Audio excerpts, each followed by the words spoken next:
오늘 본문 미가서는 이 미가 선지자가 남유다 출신입니다. 그리고 요담 왕, 아스 왕, 히스기야 왕 시대에 활동했었던 선지자이고, 그래서 이 미가가 북이스라엘의 일장에 보면 북이스라엘의 사마리아, 수도인 사마리아와 남유다 예루살렘에 대해서 하나님의 묵시를, 하나님 말씀을 전했던 선지자라고 소개하고 있습니다. 선지자가 활동할 시기, 그 시기는 영적으로 많이 어두운 시기니까요. 하나님이 선지자를 보내셔서 깨우치고자 하는 시기이니까요. 그 시기가 어떤 시기인지 이제 오늘 본문 읽었던 짧은 말씀 속에서 그 사회상을 이렇게 볼 수 있는데, 그 사회상이 거기 1절에서부터 3절 말씀, 2절, 3절, 2절, 3절만 같이 한번 다시 한번 2절, 3절만 읽어보겠습니다. 시작.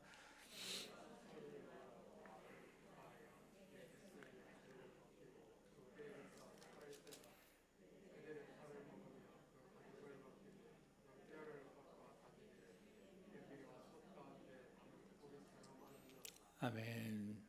표현이 2절, 3절의 표현이 좀 불편하잖아요.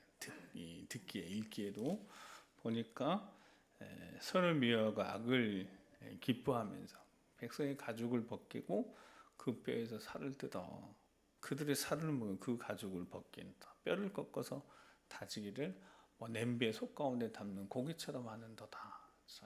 이렇게 책망을 받는, 지적당하는 그들이 1절 누군가가 한번 보십시다. 1절이 누구에게 말씀하시는 건지. 자, 시작. 내가 또 이르노니 야곱의 우두머리들과 이스라엘 족속의 통치자들아 들으라. 정의를 하는 것이 너의 본분이 아니냐. 아멘. 누구에게 말씀하신 거였습니까? 야곱의 지도자들, 우두머리들, 또 이스라엘 족속의 통치자들, 영적 지도자들, 백성들의 책임을 지는, 백성들을 이끌어 인도하는 이 영적 지도자들에 대한 말씀입니다. 근데 그들이 이런 모습으로 살아가고 있다고. 이런 사회가 정상적인 사회는 아닌 거죠. 적어도 하나님을 섬기는, 하나님 택함 받은 백성들인데, 그래서 1절에 무엇을 아는 것이 본분이다고요? 정의를 아는 것이 너희 본분이 아니냐. 정의. 이 정의라는 것은 철저하게 공의라고 표현되어져야 되면, 이 정의라는 단어가 무슨 뜻이냐면 법정에서는 공방이 일어나는 거죠. 쌍방 막 시시비비 가지고 하고, 그 다음에 첫 번째 판결이 나서 1심에서, 그러면 상고에서 2심 가고, 결국 3심 가서 대법원에서 판결이 딱 났습니다. 그러면 이제 대법원 판결이 끝나는 거잖아요. 그 최종 법정에서 선고돼 버린, 그래서 더 이상 여지가 없는, 더 이상 어디 하소연 할 데도 없고, 그 대법원에서 판결되면 끝나는, 그래서 그런 의미입니다. 그러니까 정의, 공의, 하나님의 공의를 안다는 것이 지도자들이 본분이라는 거예요. 그러니까 하나님이 선포하신 말씀 또는 하나님 기록한 말씀은 더 이상 타협의 여지가 없다는 거예요. 그러니까 그 말은 무슨 뜻이냐면 그대로 순종해야 되는 뜻입니다. 거기다가 왜 그 말씀을 하셨는지, 왜 지켜야 하는지, 이런 종류의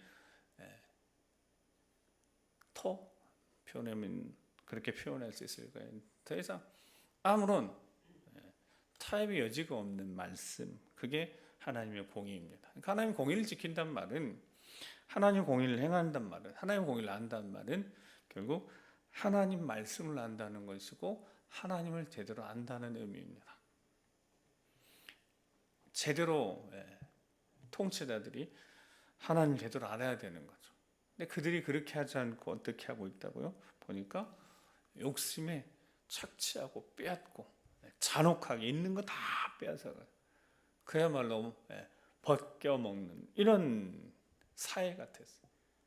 이 사회가 어떤 사회냐면 북이스라엘 하나님이 택하신 백성들 그리고 남유다를. 근데 이제 남유다 출신이니까 요담 스이스게 왕 때 이렇게 지켜보니 미가 선지자의 마음을 하나님이 움직이셔서 그에게 선포하시는 겁니다. 이렇게 사회가 타락했습니다. 근데 사회가 타락한 이유는 그 원인이 바로 하나님을 온전히 신뢰하지 못하기 때문인 거죠. 하나님을 제대로 섬기지 않기 때문에 영적 통찰력을 잃어버려서 영적 분별을 잃어버려서 생명의 길로 가지 못하고 죄의 길, 욕심, 세상, 영광 위에서 살아가는 그들이 타락하면서 벌어지고 있는 이 일들에 대해서 하나님 미가 선지자를 통해서 외치십니다. 그런데 그 미가 선지자를 통해서 외치는 말씀 속에 미가 전체를 보는 겁니다. 1장에서 쭉 전체를 보는 건데 거기에 특별한 예언이 하나 들어가 있는데 그 예언이 미가서의 5장 2절 5절입니다.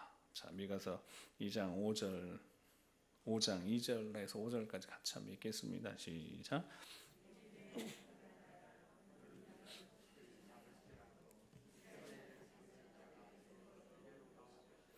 그의 근본은 상고에 영원히 있느니라. 그러므로 여인 예산하기까지 그들을 붙여주시겠고 그에는 그 형제 가운데 남은 자가 이스라엘 자손에게로 돌아오리니 그가 여호와의 능력과 그 하나님 여호와의 이름의 위엄을 의지하고 서서 목축하니 그들이 거주할 것이라. 이제 그가 창대하 땅 끝까지 미치리라.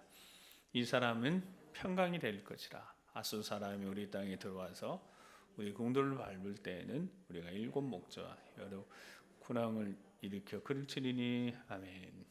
그래서 미가 선지자를 통해서 예언의 말씀을 하셨는데 이 부조리하고 불합리하고 정의가 무너진 세상, 이 세상을 바라보시면서 하나님이 말씀하십니다. 소망을 주시는 거죠. 어떤 말씀을 주십니까?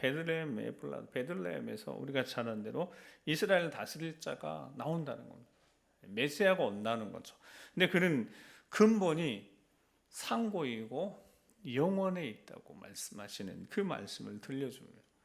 하나님이 통치하는 세상 가운데 보내시는, 하나님이 택한 자들에게 보내시는, 그리고 그 근본인 상고 영원부터 계셨던 그분, 이스라엘 다스릴 자가 누군가 그랬더니 알과 일것들 5절에 이 사람은 평강이 될 것이다. 그래서 평강의 왕으로 오실 것이다는 예언을 했습니다. 그러면 평강의 왕이 오시면 마땅히 백성들 편에 서서 백성들을 지키고 보호하고 백성들을 사랑으로 섬겨야 될 지도자들에게 평강의 왕이 오신다면, 그리고 억압받고 착취당하고 고통받고 있는 백성들에게 평강의 왕이 오신다면 지도자들에게도 백성들에게도 그 메시아는 평강이 되셔야 되는 거죠. 평화가 되셔야 되는 거죠. 위로가 되셔야 되는 거죠. 그러면 억압받고 고통받고 착취받는 이들에게는 참된 공의를 행할 수 있는 자가 오시면 되잖아요. 고통받고 있는 이들을 구해주면 되고 억압 풀어주시면 되는 거, 그럼 위로받으면 되는 거죠. 반대로 자신의 욕심을 채우고자 하고 억압하고 착취한 그들은 마땅히 벌을 받아야 되는 거고, 그래서 그들이 깨우쳐야 되는 거고. 그래서 하나님 말씀은 철저하게 이 땅에 오신다고 하신 평화의 왕으로 오신 예수님이 이 땅 가운데 오심을 통해서 하나님 백성들이 고통받고 억압받고 눌리고 죄악 가운데 어둠 가운데 또 인생의 여러 가지 짐 때문에 수고하고 지친 영혼들에게 우리 주 예수 그리스도 오심은 그들의 모든 짐들이 다 벗겨지는, 그래서 수고하고 무거운 짐진 자들아 어떻게 하셨다고요? 다 내게로 오라. 그렇게 해서 인생의 짐이 벗겨지는, 평화를 얻게 되어지는. 근데 삶의 자리는 그대로입니다. 삶의 자리는 막 바뀌는 게 아니에요. 삶의 자리는 여전히 그대로이지만 평화의 왕이신 예수 그리스도를 모시는 영접한 순간부터 그들의 삶의 자리 빛이 비치기 시작하면서 주어지는 그 평안함, 하나님 위로하심, 자, 그 평강의 양을 기다리고 소망하게 되어지는 겁니다. 그리고 정의를 행하지 않는 이들, 정의가 본분인데 하나님이 선포하시고 정하신 말씀대로 살지 않는 이들에게는 하나님 철저하게 징계를 내서 그들을 바로 잡으시는 겁니다. 그렇게 하나님이 바로 잡는 일들을 위해서 선지자를 보내셨습니다. 그가 또 한 명의 선지자 미가인 것이고요. 당시 미가 선지자가 활동할 당시는 북이스라엘이 그 위쪽에 있는 아람 사람하고 같이 연합해서 그 더 위쪽에 있는 아수르 대국을 대적하면서 반아수르를 정책을 폈던 때입니다. 그러니까 제일 밑에는 남유다 있고 바로 위에 북이스라엘 있고 그 위쪽에 아람이 있고 아람하고 이 북이스라엘이 서로 연합을 해가지고 위쪽에 있는 한지 강력한 강대국 아수르에 대해서 반아수르 정책을 펴는 겁니다. 근데 반아수르 정책을 딱 펴면서 보니까 남유다가 친아수르 정책을 펴고 있는, 그러니까 미운 거예요. 그래서 둘이 연합해서 남유다를 침공을 했었습니다. 그러니까 남유다는 이 어려운 거죠. 이 아하스 왕이. 그래서 직접 저 위쪽에 있는 아수르에게 도움을 청했습니다. 우리 좀 도와달라. 그러니까 아수르가 아람도 치고 북이스라엘도 치고 도와줬습니다. 근데 이게 이제 문제가 되는 거죠. 그게 이제 문제가 되는 겁니다. 아수르가 아람도 공격하고 북이스라엘도 정복하면서 남유다까지 이제 침공을 하게 되는 거니까요. 하나님만 의지해야 되는데 하나님 의지하지 않고 아하스 왕이 아수르 의지했습니다. 하나님 앞에 기도하지 않고 하나님 세우신 지도자들 선지자를 찾지 않고 그냥 쉽게 이 둘보다 더 강한 강대국 아수르에 손을 내밀어서 도와달라고. 그러니까 아수르가 와서 도와줬습니다. 그러니까 아수르 눈치를 보게 되는 거예요. 그래서 아하스가 무슨 일이 있냐면 아람이 멸망하면서 다메섹 수도에 있는 거기 가서 보니까 뭐 재단이 큰 재단이 있는 거예요. 그 재단 그대로 밖에 와서 성전에 재단도 쌓고 그들의 우상도 다 가져온 겁니다. 이렇게 아하스가 악한 왕이 되어버렸어요. 어리석은 왕이 된 거. 하나님 의지하지 않고 아수르 의지하면서 그렇게 해서 온 나라에 남유다의 우상 숭배를 만연하게 해버렸습니다. 다행히 우리가 잘 아는 히스기야 왕이 아하스 왕 아들 히스기야 왕은 그렇게 하지 않았고요. 반아수르 정책 펴가지고 큰 위기를 겪지 않았겠습니까? 위기를 겪었던 거죠. 근데 기도하면서 그 곁에 이사야 선지자를 붙들고 함께 기도하면서 하나님이 이 역사의 소용돌이 속에 남유다를 지켜주셨습니다. 아수르 사내리 물리쳐 주셨으니까요. 이 모든 과정을 다 미가 선지자가 보고 있었습니다. 하나님 앞에 엎드려서 이 미가 선지자의 외침 자체가 비친 거죠. 남유다를 하나님이 사랑하셔서 그들에게 기회를 주고 계시는데 그 기회 가운데 이 미가 선지자를 통하여서 이 땅에 다스릴 평강의 왕으로 오신 그 메시아를 기대하고 소망하면서 그렇게 기대했더니 정말 아수르가 멸망하고 말았습니다. 무너지고 말았어요. 그 다음에 바벨론이 일어나긴 했지만요.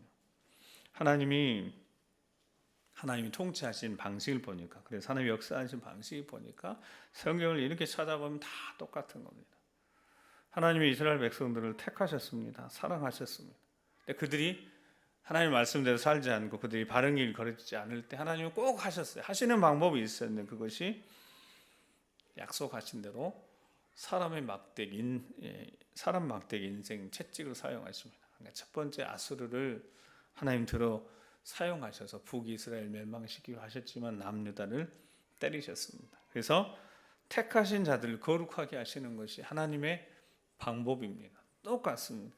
하나님의 사랑과 은혜를 먼저 택하셔 충만하게 보신 다음에 그들이 바른 길 걷기를 원하시는 겁니다. 근데 그들이 바른 길 걷지 않으시면 항상 사람 막대기에 인생 채찍을 드셨습니다. 그게 징계하셨어요. 멸망시키려고 하는 것이 아니라 깨우치려고. 길에서 벗어나 다른 길, 잘못된 길을 걸으니까 항상 하나님이 그렇게 똑같이 하셨습니다. 어느 시대든. 지금 이 시대도 똑같이 그렇습니다. 여러분, 우리는 하나님의 은혜로 우리 예수 그리스도의 보혈의 공로로 구원받은 하나님 자녀들인 줄 믿습니다. 하나님 이렇게 우리를 사랑하시네. 놀라운 사랑을 우리 뭐 함께 하십니다. 우리가 바른 길, 제대로 진리의 길 잘 걸어가면 뭐 문제가 없겠죠. 그런데 그렇지 못하니까 하나님 항상 사람 막대 인생 채찍을 들어서 우리를 바른 길 가도록 잡아주신다는 거예요. 그래서 하나님이 징계하시면서 그 징계가 사랑임을 알도록 하십니다. 징계 자체가 사랑입니다. 형통, 잘됨, 평안함 이것도 사랑이지만 징계조차도 사랑일 수밖에 없는 그 놀라운 사랑을 성경을 통하여서 우리에게 계속해서 하나님 말씀해 주시는 겁니다. 징계 자체가 히브리서의 말씀처럼 징계 자체가 이게 사랑한다는 증거이고 내 자녀, 친자식이니까 징계하는 거고 징계해서 바로 잡고자 하는 거고 그래서 하나님이 계속해서 말씀하시는 겁니다. 징계할 수밖에 없는 이유 사랑하기 때문에 바른 길 걸어갈 수 있도록 우리 하나님 앞에 예배하는 이 예배의 자리가 다른 것이 하나님 말씀을 통하여서 깨닫는 겁니다. 우리가 제대로 살아오고 있는 점검하는 시간입니다. 점검에 제대로 살고 있다면 우리는 그 길 잘 걸어가면 됩니다. 그러나 우리가 그렇지 못하다면 오늘 이 예배의 자리가 너무너무 중요한 것은 이 한 번의 이 예배를 통해서 우리가 우리 자신을 바로잡지 않으면 우리가 예상하지 못한 어려움을 만나게 될 터이니까요. 그게 이제 오늘 말씀을 통해서 4절 말씀, 오늘 본문 4절 말씀 같이 읽어보겠습니다. 4절 시작.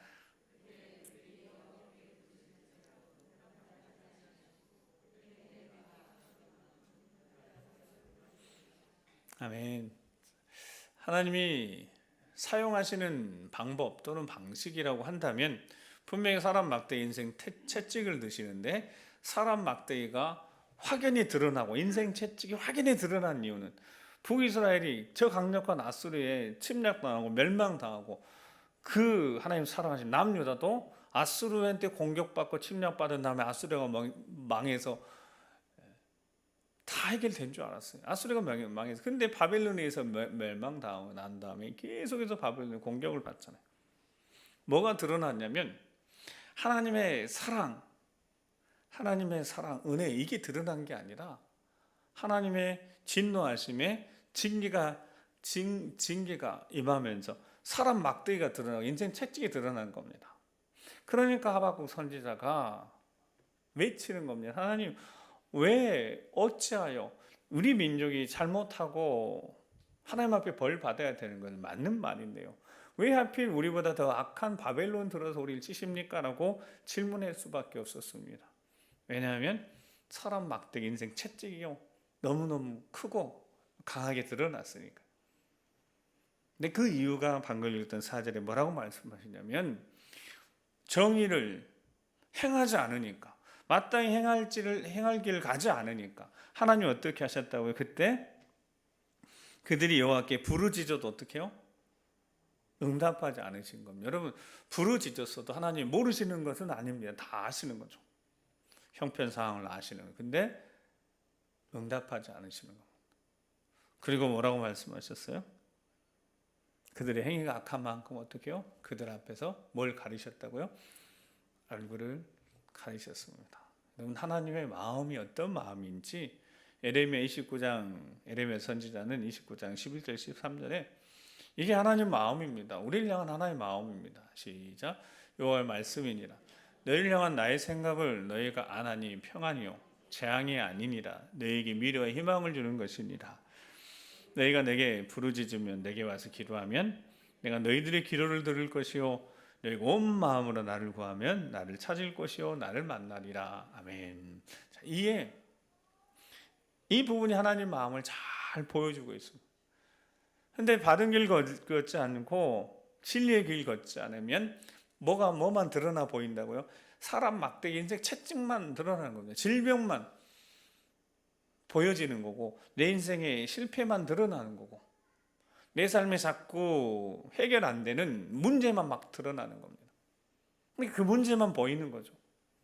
답답한 거죠. 그래서 마음속에 드는 거죠. 하나님 나를 버리셨나? 하나님 멀리 계시나? 내 기도를 듣지 않으시나? 그런 불안함, 내면의 불안함 속에 사탄이 틈타면 그렇게 해서 수많은 사람들이 흔들리고 또 무너질 수도 있는 거죠. 그런데 하나님 분명히 말씀하셨어요. 너희를 향한 나의 생각은 뭐라고요? 재앙이 아니고 평안인 줄 믿습니다. 그리고 미래와 희망을 주는 거예요. 그게 하나님의 사랑이에요. 그러니까 실은 하나님의 사랑이 충만하고 엄청난데 자꾸 우리가 뭐가 자꾸 보인다고요? 사람 막대기 보이고 인생 채찍이 보이고 문제가 보인다고. 우리는 이 말씀을 수도 없이 들었어요. 자꾸 그것들이 보이는 겁니다. 그러니까 그 문제 보이니까 하나님 앞에 원망하고 불평하는데 문제의 근원이 뭔가 그랬더니 하나님의 얼굴을 가르칠 때 그렇게 나타난다는 겁니다. 여전히 하나님은 택하신 백성들 향하여서 사랑하십니다. 그래서 오늘 오후 예배 말씀드리잖아요. 하나님은 사랑이시다고요. 하나님 우리를 사랑한다 이런 표현은 정확한 표현이에요. 그냥 하나님은 사랑 그 자체이십니다. 그러니까 사랑 아닌 것이 있을 수 없는 겁니다. 우리와 함께 하시면서 우리 삶에 어려움이 있고 슬픔이 있고 질병이 있고 실패가 있고 이것조차도 하나님이 함께 하시는 임마누엘 하나님이 함께 하시는 이조차도 사랑일 수밖에 없는 것은 그분 자체가 사랑이기 때문에 보여지는 환경 상황을 보고 하나님이 나를 사랑하지 않으시나 멀리 계시나 이런 생각을 할 수는 있지만 그건 우리 생각인 거고 그건 네 생각인 거고 우리 생각인 거고 하나님 생각은 변하지 않습니다. 변할 수 없습니다. 사랑 끝까지 사랑이셨으니까 사랑일 수밖에 없고 사랑이실 겁니다. 믿으시기 바랍니다. 그게 하나님이에요. 우리 위대한 하나님 그런 하나님이죠. 우리의 작은 실은 실수 하나님 앞에 우리가 하고자 했던 것을 실패한다고 해서 그 실패를 가지고 실수를 가지고 우리를 힘들게 하시는 분이 절대 아니에요. 그냥 사랑이지. 근데 그 사랑 안에 징계의 시간이 있는 거고 고난의 시간이 있는 거니까요. 잘 그래 버티고 견뎌내면 되니까요. 이렇게 하나님은요 신실하신데 처음부터 하나님 약속하신 그 약속 때문에 하나님 신실하십니다. 성경 이렇게 보니까 그렇게 생각이 들어요. 하나님은 말씀하신 데 이루시니까 말씀하셨기 때문에 하나님도 그렇게 가실 수밖에 없다는 겁니다. 뭐라고 하나님이 처음부터 말씀하셨냐면 하나님을 찾는 자에게 하나님 앞에 자기 자신을 잘 드리기로 헌신하고 결정하고 자기 인생을 드리는 자에게 나시린으로 자기 자신을 드리는 자에게 하나님이 어떻게 약속하셨냐면 그게 민수기 6장 22절 27절입니다. 이게 하나님의 약속이 변치 않는 약속입니다. 세월이 가도 상호 환경이 아무리 달라도 하나님이 변치 않는 그 약속. 자, 같이 읽어보겠습니다. 시작. 아론과 그의 아들들에게 말하여 이르기를 너희는 이스라엘 자손을 위해 이렇게 축복하여 이르되 여호와는 내게 복을 주시고 너를 지키시길 원하며 여호와는 내게 얼굴을 내게 비추사 은혜 베푸시길 원하며 여호와는 내 얼굴을 내게를 향하여 드사 평강 주시길 원하노라 할지니라 하라. 그들은 이같이 내 이름으로 이스라엘 자손에게 축복할지니 내가 그들에게 복을 주리라. 아멘. 제사장들에게 하나님 앞에 자기 자신 드리고 나시기는 서원한 다음에 다 차고 결례 드린 다음에 하나님 앞에 예배하고 다시 삶의 자리로 돌아갈 때 하나님이 이렇게 축복하라는 겁니다. 가장 중요한 거 하나님의 얼굴을 내게로 비추사 은혜 베푸시길 원한다. 이게 하나님 마음이시고 하나님이 이렇게 말씀하셨기 때문에 그 말씀 그대로 지키십니다. 아멘. 우리의 상황 환경이 어찌하든지 간에 하나님 그대로 약속하신 대로 지키십니다. 복 주시고 지키시길 원하시고 얼굴을 내게 향하여 드사 비추셔서 평강 주시길 원하십니다. 이게 하나님의 약속이셨고 그 약속도 하나님 신실하게 이루셨다고 성경이 기록하고 있습니다. 그리고 그 약속 기록된 약속 뒤에 써가는 우리 인생에도 동일하십니다. 동일하시다는 거예요. 걱정할 이유가 없잖아요. 동일하시니까. 그 사랑은 변함이 없으시니까. 왜요? 그분 자체가 사랑이시니까. 그분 자체가 변할 리가 없잖아요. 여러분 하나님이 창조자 하나님 변하실 리가 없잖아요. 상황과 환경에 영향을 받아서 바뀌시겠습니까? 아니요. 그러실 리가 없는 거죠. 자, 그런 하나님이 주시는 말씀을 우리가 순종해야 돼요. 오늘 1절에 정의, 그 정의가 뭐라고요? 공의라고. 그 공의가 뭐라고요? 선고되어진 거예요. 더 이상 여지가 없는. 그 하나님 말씀이니까 그대로 순종하면 되는 겁니다. 그대로. 이토록 하나님 은혜를 베푸시고 사랑을 베푸시는 약속하셨으니까 그 사랑은 의심할 여지 없고 우리는 하나님 우리에게 주신 말씀을 듣고 순종하면 되는 거죠. 이게 신앙생활이니까요. 이게 신앙생활이잖아요. 이미 다 이루어졌어요. 우리를 사랑하신대. 택하여 사랑하신답니다. 그리고 끝까지 함께 하신답니다. 그리고 변함이 없으시답니다. 상황 관계가 어찌되든 실패할 수도 있고 병들 수도 있고 인생에 어려움이 생길 수도 있지만 그 모든 것들이 다 사랑일 수밖에 없다고 말씀하셨으니 우리는 그 말씀을 믿고 주님 부르시는 그날까지 끝까지 믿음의 길을 가는 거죠. 그게 신앙생활이다. 그 신앙생활의 모범, 그 모범이 무엇입니까? 신명기 6장 4절 9절 말씀, 우리가 잘 아는 말씀이니까요. 같이 신명기 6장 4절에서 9절입니다. 시작.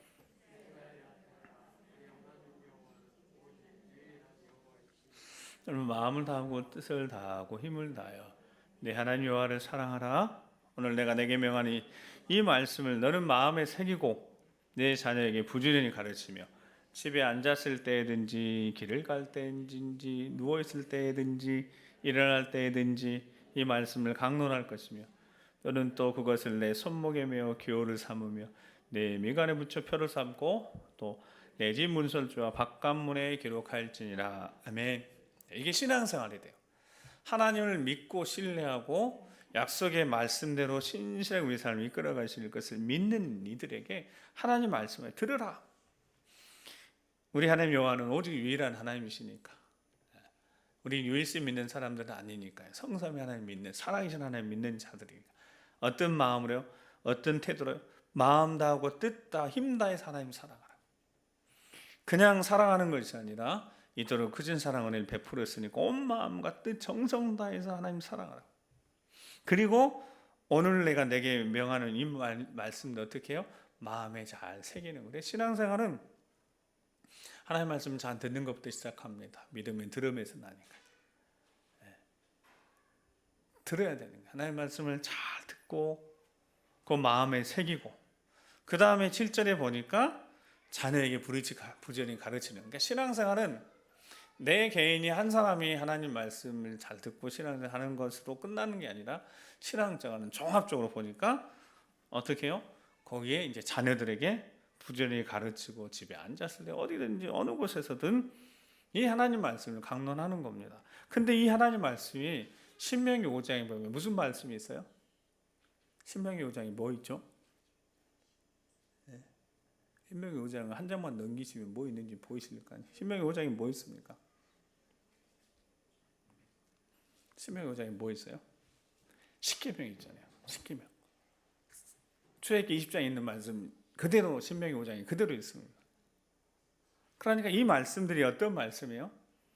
기본적으로 십계명, 하나님에 대한 계명들, 뭐 이웃에 대한 계명들 포함한 이 십계명. 그러니까 하나님 말씀을 자녀들과 집에서 부지런히 강론하는 겁니다. 토크어바웃 이야기하는 겁니다. 하나님 말씀대로 살아야 되는 거. 그리고 8절에 9절의 신앙생활 그거를 그 말씀들을 어떻게 해요? 그냥 말씀들을 손이나 이렇게 기호 삼는 게 아니라 그게 이제 강론되어진 이야기되어진 서로 말씀에 대해서 받은 은혜에 대해 나누고 그것들을 가정에 또 집 문설주 바깥문에 즉 믿는 가정이면 그리스도인의 가정 향기를 드러내는 신앙생활을 하는 거. 내가 손목에 메고 미간에 붙이면서 어딜 가든지 드러나는 거죠. 내가 그리스도인이라는 것. 내가 하나님 사람이라는 것. 집 바깥 문에 기록하는 겁니다. 그리스도인의 가정이라는 것. 그래서 우리 집마다 뭐 붙어 있어요? 여러분 집마다 뭐 붙어 있죠? 어디 아파트 몇 호실 붙어 있고 그 밑에 이제 우리 교회 보통 붙어 있죠. 이 집은 그리스도인이 사는 집입니다. 하나님의 자녀가 사는 집입니다. 뭐 이런 거 지금 다 붙어 있는 건 아니겠습니까? 그러니까 신앙생활은 하나님에 대한 확실한 믿음이, 분명한 믿음은 이게 드러나지는 않아요. 근데 그것들이 가지고 있으면서 신뢰하면서 이제 삶 속에서, 특별히 가정에서 이렇게 드러나면서 진정한 예수 그리스도의 향기가 드러나는 삶을 사는 것이 바로 신앙생활이라는 거예요. 우리 신앙생활 올 한 해 어떻게 우리가 지나왔을까요? 아까 우리 기도하신 입사님들이 기도하신 기도를 들어보니까 1년 이렇게 되돌아보니까 한 진짜 3년이, 보통 뭐 1년 지나고 2년 지나고 3년 지나고 이런 좀 기억이 있어야 되는데, 이거는 거의 3년이 통째로 이렇게 지나간 듯한, 최근에 가만히 생각해 봐도 거의 3년이 그냥 통으로 어떻게 지나간 것 같아요. 3년 단위로 이렇게 쑥 넘어가 버린 것 같아요. 그 사이에 우리가 했어야 될 일들, 해야 될 일들, 뭐 제대로 하지 못하고, 모이지도 못하고, 제대로 예배 드리지도 못하고, 교제도 못하고, 그래서 이제 7월달부터 이렇게 점심 먹기 시작하면서 저는 이제 개인적으로 지금도 그 모습이 너무 좋은 거예요. 함께 식사하는 모습들, 이 모습이 너무너무 좋아요. 행복해 보이고 서로 모여서 교제하는 모습이 너무 좋아 보이는 거예요.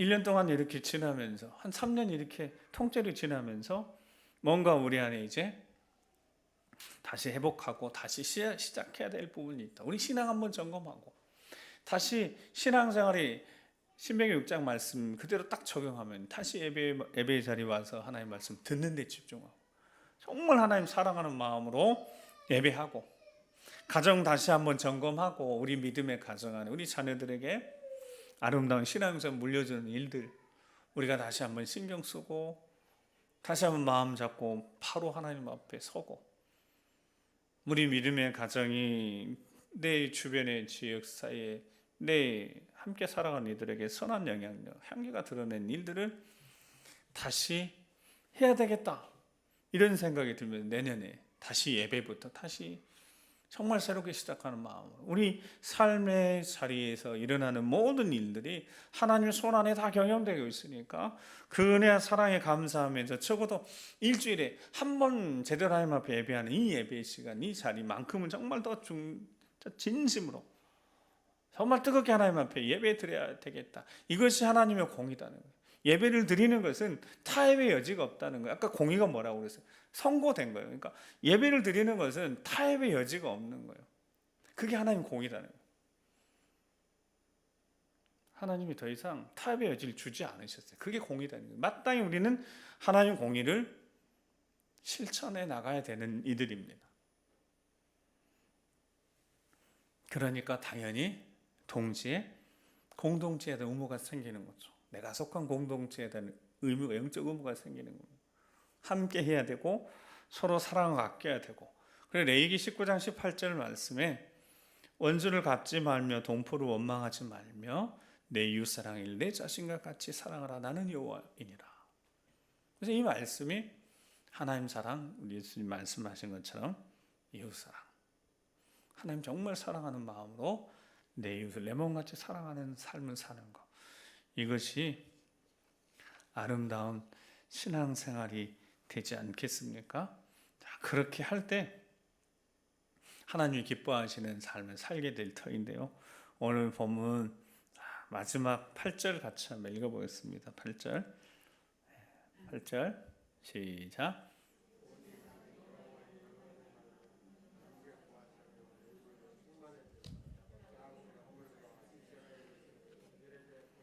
아멘.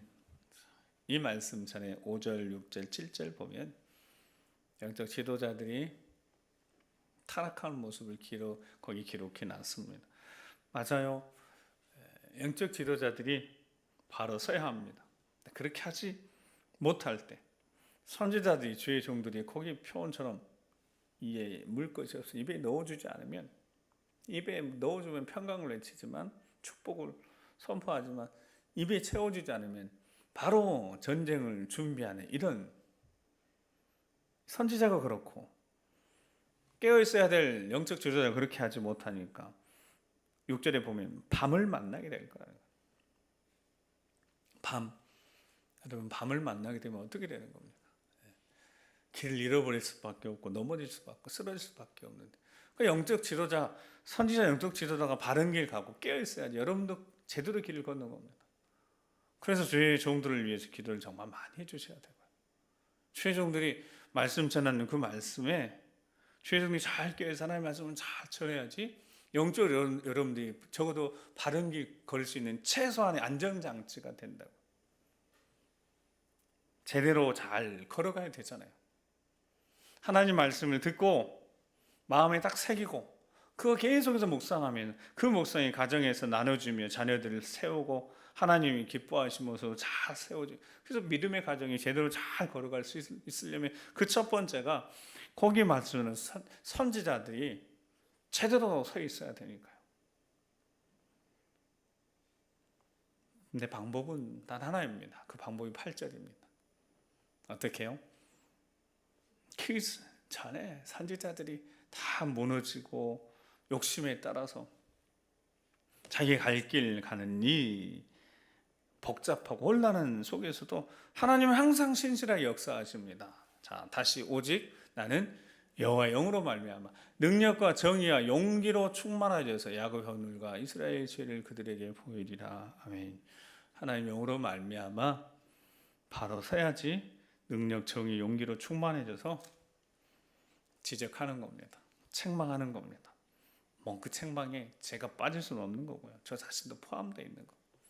정말 바로 서야 되고 제가 바로 서지 않으면 함께 침몰할 수도 있는 것 아니겠습니까?